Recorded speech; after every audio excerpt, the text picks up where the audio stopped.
Hello students, how are you all?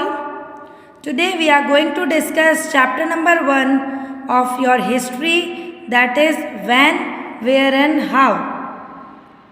As you all know that you are in class 6th, so you must be thinking that history is a difficult subject. But student, history is not difficult, it is basically related to the past records.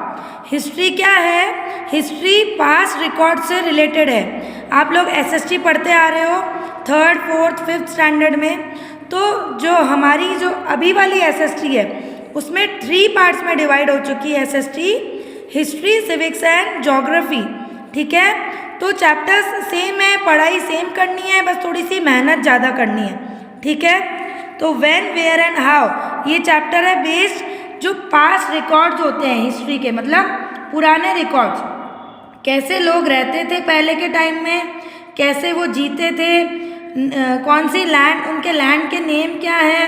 ठीक है, manuscripts क्या होती है, inscription क्या होते हैं, कौन से सिंबल और साइन से हमें पता पड़ता है कि इंसान लोग पहले रहते थे, इन सब के बारे में होती है हिस्ट्री। ठीक है, तो पास्ट रिकॉर्ड्स को बोला जाता है history, study of past events. ठीक है ना, स्टडी ऑफ पास्ट इवेंट्स। और जो पर्सन स्टडी करता है या रिकॉर्ड करता है उसको बोला जाता है हिस्टोरियन। देखो आपके फर्स्ट पैराग्राफ में 3rd लाइन में लिखा हुआ है, a person who make records of the findings is known as historian. Alright, so now history 3 parts में डिवाइडेड है, history, pre history and proto history. नाम से पता पड़ रहा है प्री हिस्ट्री मतलब पहले के टाइम की रिकॉर्ड्स जहाँ से होते हैं। देखो बेटा, जैसे फॉर एग्जांपल मैंने डायरी लिखना चालू किया, डायरी राइटिंग आपको पता है ना, डायरी लिखना चालू किया, मैंने आज की डेट डाली। ठीक है, आज की डेट से मैंने रिकॉर्ड लिखना चालू कर दिया।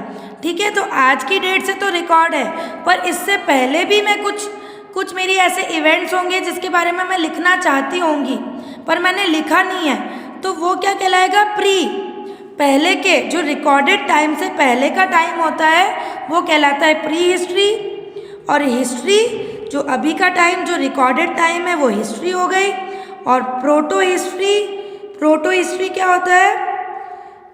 Between pre history and historical period there was a period for which we have no direct written records. ठीक है, उस रिकॉर्ड को बोलते हैं प्रोटो हिस्ट्री।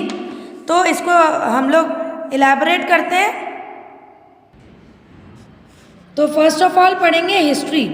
तो history essentially signifies the period of time for which written records are available. जिस time में written records available होते हैं उस पीरियड को बोला गया है हिस्ट्री, क्योंकि मैंने अभी बताया हिस्ट्री क्या होता है? Study of past records. तो अगर पास्ट रिकॉर्ड्स नहीं होंगे तो स्टडी क्या करेंगे? ठीक है, तो हिस्ट्री हो गए रिकॉर्ड्स, रिटन रिकॉर्ड्स, उनके बारे उनका वाला जो टाइम पीरियड होता है रिटन रिकॉर्ड्स जब हम लिखना चालू करते हैं। नाउ पहले के टाइम में पेपर नहीं होते थे, तो पेपर के इन्वेंशन से पहले कहाँ पे लिखा जाता था रिकॉर्ड्स? पाम लीव्स पर, पिलर्स पर लिख देते थे, क्ले पे, ठीक है, मार्बल्स पे, कॉपर प्लेट्स पे, या फिर bark of the birch tree, ठीक है, ट्री की ब्रांच पे, इन पे लिख देते थे पहले। तो ये सब भी हिस्ट्री का ही पार्ट है, क्योंकि सबूत है, हमें कोई प्रॉपर प्रूफ होना चाहिए कि ये सोर्स हिस्ट्री से रिलेटेड है, पुराने रिकॉर्ड से रिलेटेड है। ठीक है ना। Now invention of cart and the wheel, discovery of fire, ये सब क्या है? ये important events of the past है, पास्ट में ये सब चीज़ें हुई भी है। ठीक है ना, कि फायर इन्वेंट हुआ है, आपने सुना होगा 2 पत्थर को जब हम ऐसे ऐसे रगड़ते हैं तो फायर डेवलप होती है। ठीक है, तो इसकी डिस्कवरी किसने करी थी? अर्ली ह्यूमंस ने करी थी। ये सब हिस्ट्री के टाइम पे थी, मतलब पहले के टाइम में। ठीक है, तो एग्जैक्टली कब हुए ये इवेंट्स ये हमें पता नहीं है, पर इस पूरे टाइम पीरियड को हिस्टोरिकल टाइम पीरियड बोल दिया। ठीक है, नाउ अगर जिस पीरियड में रिकॉर्ड नहीं हुआ है कोई भी चीज़, ठीक है, जैसे ये फायर, डिस्कवरी ऑफ फायर कब हुआ, हमें एग्जैक्ट टाइम पता नहीं है, ना इसका कोई रिटर्न रिकॉर्ड है। ठीक है, तो ये डिस्कवरी ऑफ फायर कौन से पीरियड में आएगा? प्री हिस्ट्री में, जिसका कोई रिटर्न रिकॉर्ड नहीं है पर ये हुआ है। ठीक है, तो रिकॉर्डेड पीरियड से पहले वाला टाइम उसको बोलते हैं प्री हिस्ट्री, ठीक है। और जो भी उसके मटेरियल्स होते हैं जिनसे हमें पता पड़ रहा है कि ये पुराने टाइम के, जैसे केव पेंटिंग्स हो गई, कॉइन्स हो गए पुराने टाइम के, ज्वेलरी हो गई, ठीक है, इस तरह की ज्वेलरी दिखाई दे रही है, या फिर ये पेंटिंग्स, तो इन सबको देख के हमें पता पड़ता है कि ये पास्ट रिकॉर्ड्स हैं। तो ये सब चीज़ें कहलाती है आर्टिफैक्ट्स, ठीक है। नाउ एक और वर्ड मैंने पढ़ा है proto history. Now pre history और हिस्टोरिकल पीरियड के बीच का भी ऐसा टाइम है जहाँ पे डायरेक्ट रिटन एविडेंस तो नहीं है, पर however historical text composed later suggest that existence and even record with certain degree of precision। अब ये बता रहे हैं कुछ तो रिकॉर्ड है पर रिटन रिकॉर्ड नहीं है, किसी ना किसी चीज़ से पता पड़ रहा है कि ये पुराने टाइम की चीज़ है, ठीक है। तो ये कहलाएगा proto history. Alright, next topic हम पढ़ेंगे importance of studying the past events. ना हिस्ट्री को पढ़ने की क्या इम्पोर्टेंस है, ठीक है, पास्ट रिकॉर्ड्स को पढ़ने का क्या इम्पोर्टेंस है ये हम पढ़ेंगे। तो सबसे पहली बात है कि हम क्यूरियस रहते हैं कि हिस्ट्री में पास्ट में क्या हुआ था, कैसे लोग जीते थे, कैसे रहते थे, ठीक है। तो फर्स्ट चीज़ तो है कि क्यूरियोसिटी डेवलप होती है हमारी, ठीक है ना। देन नेक्स्ट चीज़ है इससे हमारा प्रेजेंट भी इफेक्ट करता है। पास्ट में जो चीज़ें हमने करी है वही चीज़ कभी कभार हम प्रेजेंट में भी करते हैं, या फिर उनसे सीखते हैं कि पास्ट में ऐसा हुआ है तो प्रेजेंट में हम वो चीज़ें ना करें, ठीक है। तो हमें नॉलेज मिलती है पूरे मॉडर्न वर्ल्ड की।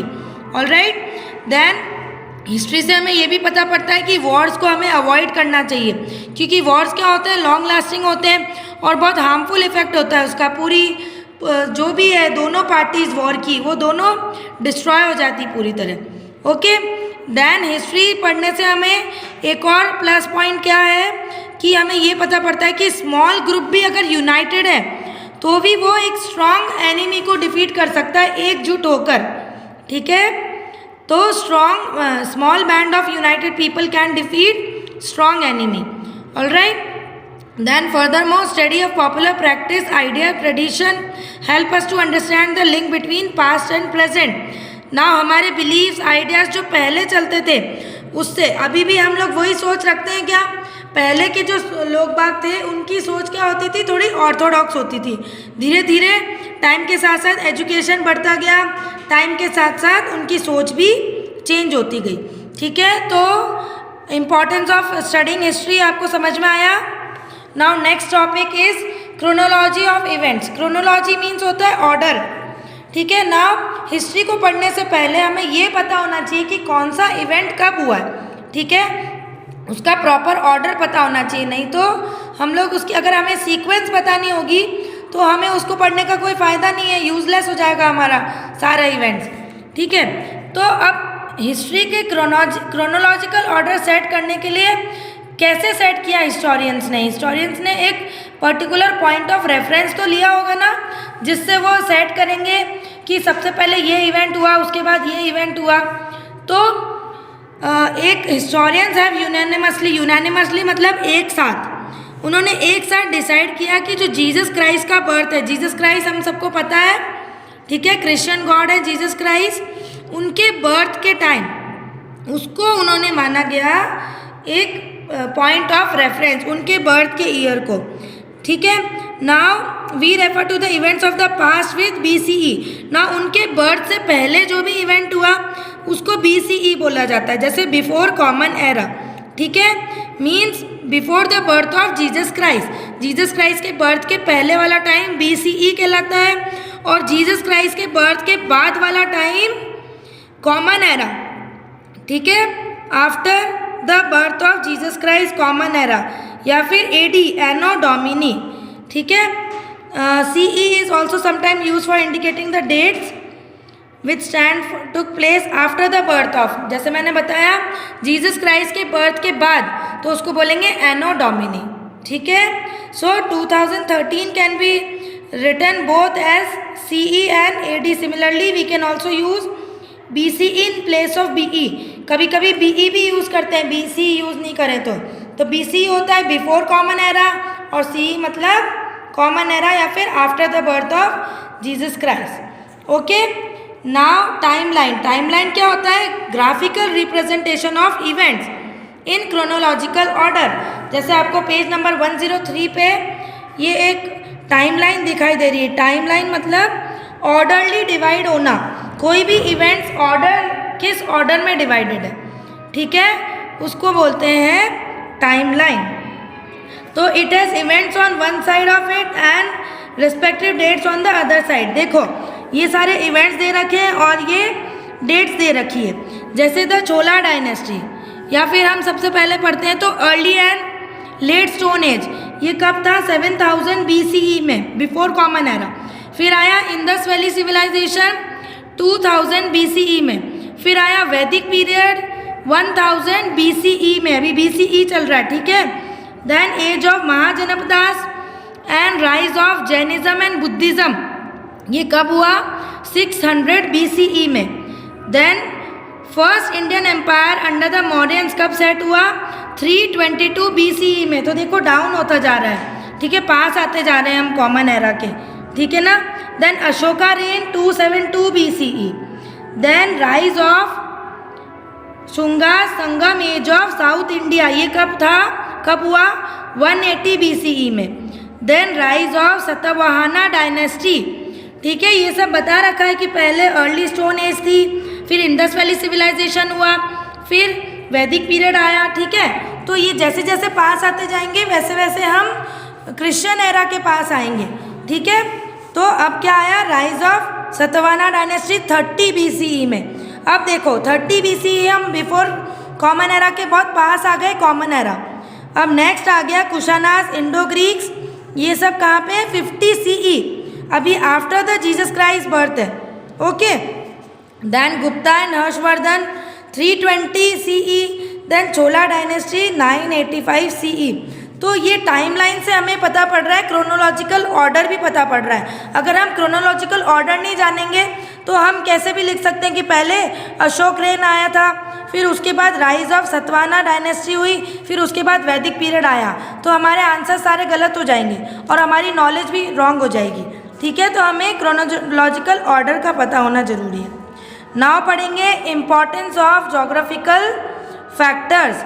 Now geographical factors, since the time immemorial India has been capturing, ये हमको सबको पता है, इंडिया को पहले सोने की चिड़िया बोला जाता था, है ना। तो इंडिया हमेशा सबको अपनी तरफ अट्रैक्ट करता है। पीपल फ्रॉम फॉरेन लैंड्स, सारे फॉरेन पीपल्स इंडिया की तरफ अट्रैक्ट होते हैं क्योंकि इंडिया में बहुत अच्छी अच्छी चीज़ें हैं, ये हमको सबको पता है, ठीक है। 7 वंडर्स में से भी बहुत सारे, जैसे ताजमहल है, तो इंडिया में ताजमहल को देखने फॉरेनर्स आते हैं ना, ठीक है। तो अब हम पढ़ रहे हैं इम्पॉर्टेंस ऑफ जोग्राफिकल फैक्टर। तो देखो as the time passes mountains have search. Geographical factors क्या होते हैं? जोग्राफिकल चीज़ें, जैसे अकॉर्डिंग टू एरिया, जैसे माउंटेन्स हो गए, ठीक है, फिजिकल फीचर्स हो गए, जैसे प्लेन्स हो गए, ठीक है ना, या फिर पेनिनसुला हो गए, ये सब आएंगे जोग्राफिकल फैक्टर्स में। तो माउंटेन्स क्या करते हैं? माउंटेन्स हमें इतने टाइम से माउंटेन्स क्या हैं? have served a natural gateway for arrival of people from outside, facilitating the intermingling and merger of different ideas, people, tradition and culture। अब देखो माउंटेन्स के अंदर आपने देखा है रास्ते बने हुए होते हैं, ठीक है, ताकि एक जगह से दूसरी जगह कनेक्ट हो, वरना माउंटेन इतने बड़े होते हैं, अगर मुझे एक जगह से दूसरी जगह जाना है मैं कैसे जाऊंगी? माउंटेन को चढ़ के थोड़ी जाऊंगी।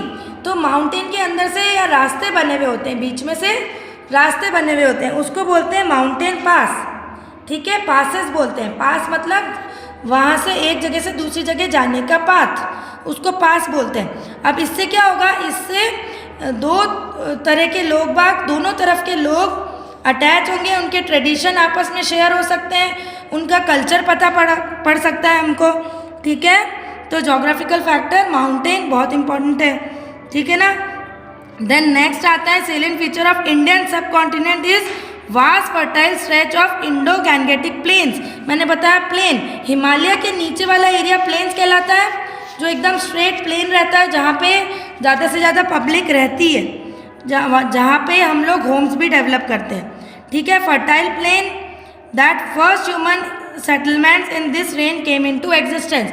अब ये प्लेन एरिया पे ही हम लोग एग्रीकल्चर भी करते हैं, ठीक है।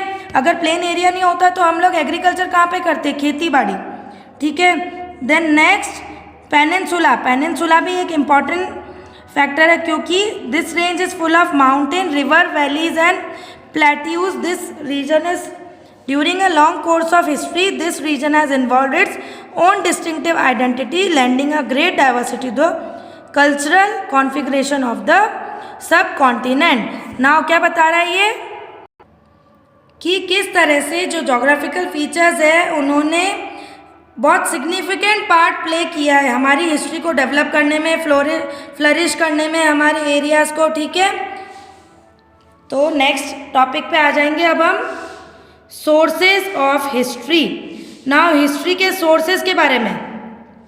नाउ सोर्सेज ऑफ हिस्ट्री कैसे पता पड़ा कि हिस्ट्री में ये इवेंट हुए हैं, ठीक है, कैसे पता पड़ेगा हमको, ये आपको चार्ट दिख रहा है। नाउ सोर्सेज दो टाइप्स के होते हैं, archaeological sources and literally sources. Now literally language से रिलेटेड, ठीक है, तो रिटन होगा, ये लिखा हुआ होगा, ठीक है, बुक्स में या किसी टेक्स्ट में लिखा हुआ है, वो कहलाते हैं लिटरेरी सोर्सेज, ठीक है। और archaeological sources are discovered and studied under a separate branch of historical research. इसको आर्कियोलॉजी बोलते हैं, इसकी रिसर्च को, आर्कियोलॉजिकल सोर्सेज की रिसर्च को आर्कियोलॉजी बोलते हैं, अंडरलाइन करो। और ये जो सारे मटीरियल्स हैं, जैसे इंस्क्रिप्शंस हो गए, मॉन्यूमेंट्स पे कुछ लिखा हुआ है, कॉइन्स पे कुछ लिखा हुआ है, इनको बोलते हैं आर्टिफैक्ट्स, ठीक है। और लिटरेरी सोर्सेज मैंने बताया रिटन सोर्सेज, ठीक है। आपको पूरा पैराग्राफ आप पढ़ोगे आपको समझ में आएगा। आर्कियोलॉजिकल होता है ऑब्जेक्ट के थ्रू पता लगता है, और लिटरली मतलब रिटन सोर्सेज, ठीक है, जिसमें डिटेल में सब कुछ दे रखा होता है। तो आर्कियोलॉजिकल सोर्सेज पढ़ लेते हैं अब हम। आर्कियोलॉजिकल सोर्सेज का फर्स्ट है इंस्क्रिप्शन।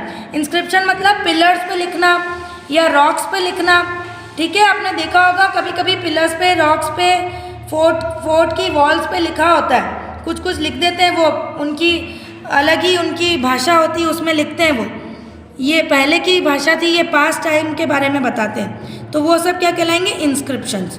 और मॉन्यूमेंट्स तो हमें पता ही है, बिल्डिंग्स, ओल्ड बिल्डिंग्स जैसे फोर्ट, पैलेसेस, टेम्पल्स, उनको देख के हमें पता पड़ेगा कि ये पुराने टाइम के हैं। अभी न्यू तो बने नहीं हैं, क्योंकि न्यू बने होते तो बहुत सुंदर और अलग से शाइन कर रहे होते हैं, पर ये पुराने पत्थर से बने होते हैं, तो इससे पता पड़ रहा है ये हिस्ट्री का पार्ट है, सॉरी। देन नेक्स्ट आ जाता है कॉइन्स। कॉइन्स क्या है, कॉइन्स तो हमें पता है, अभी भी हम लोग कॉइन्स यूज़ करते हैं, 1, 2 के, 5 के कॉइन, ठीक है ना। पर पहले के टाइम में इस तरह के कॉइन्स चलते थे। Metal used in the coins inform us about financial status of the king who issued them. ये जिस तरह का मेटल यूज होगा कॉइन में, उस तरह से पता पड़ता है कि कौन से किंग ने उसे इशू किया है, वो कितना अमीर था, कितना गरीब था, ठीक है। तो हिस्ट्री के बारे में पता पड़ रहा है, बहुत सारे किंगडम के बारे में पता पड़ता है, कमर्शियल रिलेशंस कैसे थे दूसरी कंट्री से, उसके बारे में भी कॉइन से ही पता पड़ता है। देन और भी दूसरे ऑब्जेक्ट्स हैं एंड आर्टिफैक्ट्स हैं, जैसे टूल्स हैं, पीसेस ऑफ पॉटरी है, स्कल्पटर, पेंटिंग्स, ऑर्नामेंट्स, ये सब भी ऐसी चीज़ें जिनसे हमें हिस्ट्री के बारे में नॉलेज मिलती है। Then comes the literary sources. Literary sources क्या होता है बेटा, लिटरेरी मैंने बोला रिटन, ठीक है। अब इसमें देखो कभी कभी नॉन रिटन भी इंक्लूडेड होते हैं, जैसे ओरल रिकॉर्ड्स। लिटरेरी रिकॉर्ड्स तो हैंड रिटन होते हैं, जैसे मैन्यूस्क्रिप्ट। मैन्यूस्क्रिप्ट क्या होंगे, invaluable information about past tellers, जैसे जो सोशल कस्टम, पुराने कस्टम, क्लासेस, रिलीजियस बिलीव्स के बारे में बताते हैं, उसके बारे में जो भी राइटिंग लिखी हुई है हैंड रिटन, हाथ से लिखी हुई हैंड रिटन राइटिंग होगी मैन्यूस्क्रिप्ट्स, ठीक है। अब पहले कौन सी लैंग्वेज में लिखा जाता था, टेक्स्ट, संस्कृत में, पाली, प्राकृत या तमिल में, ठीक है ना। Now literary sources can be of different types. अब देखो लिटरेरी सोर्सेज अलग अलग तरह के हो सकते हैं, जैसे रिलीजियस सोर्सेज हो गए, रिलीजियस लिटरेरी टेक्स्ट हो गए, जैसे रामायण महाभारत हमको पता ही है, गीता, पुराण, ठीक है ना। अब that has no connection with religion, ऐसे भी होते हैं जिसका रिलीजन से कोई कनेक्शन नहीं है, वो होंगे सेक्युलर, लिटरेचर, जैसे पोएट्री, ड्रामा, जो इंग्लिश की बुक्स में आप या हिंदी की बुक्स में पढ़ते हो, पोएट्री, पोएम्स, ड्रामा पढ़ते हो, ठीक है। जैसे आप ग्रामर में पढ़ते हो, साइंस में पढ़ते हो टेक्स्ट, वो सब क्या है, नॉन रिलीजियस सोर्सेज है, सेक्युलर लिटरेचर।